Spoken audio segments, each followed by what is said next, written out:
दिल्ली के वसंत कुंज साउथ के रंगपुरी गांव में हीरालाल नाम के एक व्यक्ति ने अपनी 4 बेटियों के साथ आत्महत्या कर ली। पुलिस के मुताबिक पत्नी की मौत के बाद से ही बेटियों की जिम्मेदारी हीरालाल के कंधों पर थी। हीरा की 4 बेटियां दिव्यांग थी। माँ थी तो बेटियों की जिम्मेदारी अपने कंधों पर उठा रखी थी, लेकिन माँ के बाद पिता से ऐसा नहीं हो पाया और वो मजबूर हो गया और फिर उसने वो कदम उठाया जिसे जानकर हर किसी की रूह कांप गई। आज की खबर थोड़ी सी अलग है। बेकल उत्साही साहब ने क्या खूब शेर लिखा है। गरीबी या मजबूरियां एक इंसान को किस हद तक लेकर जा सकती हैं, इसकी कल्पना नहीं की जा सकती। अक्सर यह देखा जाता है कि गरीब इंसान के हिस्से में मुफलिसी और मजबूरियों के अलावा कुछ नहीं आता। वो भीड़ में चलता है, थकता है और फिर गिरता है, फिर चलता है। शाम ढले घर आता है और फिर उसी छेदों वाली चादर को ओढ़कर किसी हसीन दुनिया का सपना संजोता है जो शायद सच नहीं होगा। अमूमन ये माना जाता है कि इंसान के जीवन से कुछ भी चला जाए, उसकी जीवन जीने की उम्मीद नहीं जानी चाहिए। जिस दिन उम्मीद चली गई उस दिन इंसान के अंदर कुछ नहीं बचता। राजधानी दिल्ली के एक परिवार के साथ कुछ ऐसा हुआ। उसकी उम्मीद उनकी माँ थी। जिस दिन माँ ने दुनिया छोड़ी, पूरा परिवार बिखर गया। दरअसल दिल्ली के वसंत कुंज साउथ के रंगपुरी गांव में हीरालाल नाम के एक व्यक्ति ने अपनी 4 बेटियों के साथ कल आत्महत्या कर ली। पुलिस के मुताबिक पत्नी की मौत के बाद से ही बेटियों की जिम्मेदारी हीरालाल के कंधों पर आ गई। बेटियां भी अपने पैरों पर खड़े होने में सक्षम नहीं थी। हीरा की 4 बेटियां दिव्यांग थीं।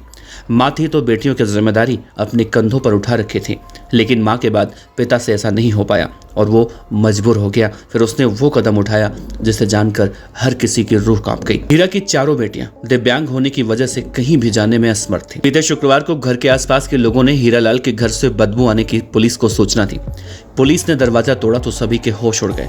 घर में 5 लाशें सड़ रही थी। हीरा और उनकी बेटियों ने जहरीला पदार्थ खाकर अपनी जान ले ली। पुलिस ने सूचना मिलने पर फ्लैट का ताला तोड़कर शवों को बाहर निकाला। मामले में डीसीपी रोहित मीणा के मुताबिक वसंत कुंज साउथ पुलिस ने शवों को पोस्टमार्टम के लिए भेजकर जांच पड़ताल शुरू कर दी। इस परिवार में 18 साल की नीतू, 15 साल की निशी, 10 साल की नीरू और 8 साल की बेटी निधि थी, जिनकी मां की कैंसर से मौत हो गई थी।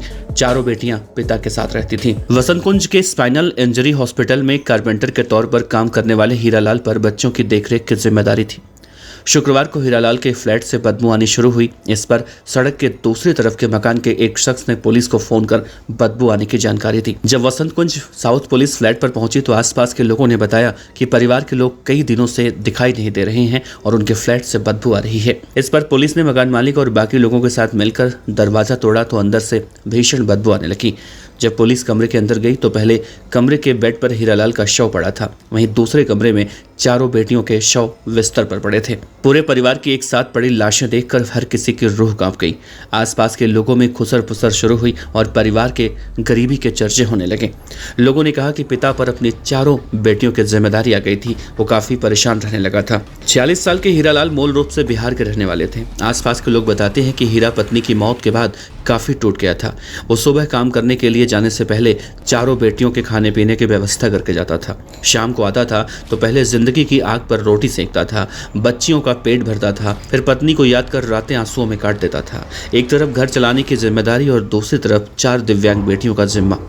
धीरे धीरे हीरालाल की हिम्मत जवाब देने लगी। वो परेशान रहने लगा। हालातों के आगे वो इतना मजबूर हो गया कि वो अपनी जिंदगी खत्म करने की बातें सोचने लगा। लेकिन कमबख्त अकेले मौत भी नहीं आती।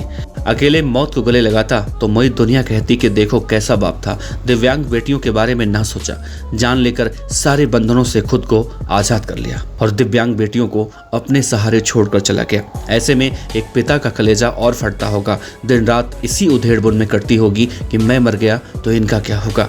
ये दुनिया तो बेटियों को नोच खाएगी। फिर क्या था, मजबूर पिता ने बाजार से सल्फास खरीदा, पहले बेटियों को दिया और फिर खुद खा लिया। न किसी से कोई शिकायत और न किसी से अपना दर्द बताया। बेटियों ने भी पिता की तकलीफों के आगे घुटने टेक दिए और मौत को गले लगा लिया। हैरानी की बात तो यह है कि जब बंद मकान में 5 लाशें सड़ने को आईं तो दुनिया को खबर हुई कि यहाँ कोई हीरा रहा करता था।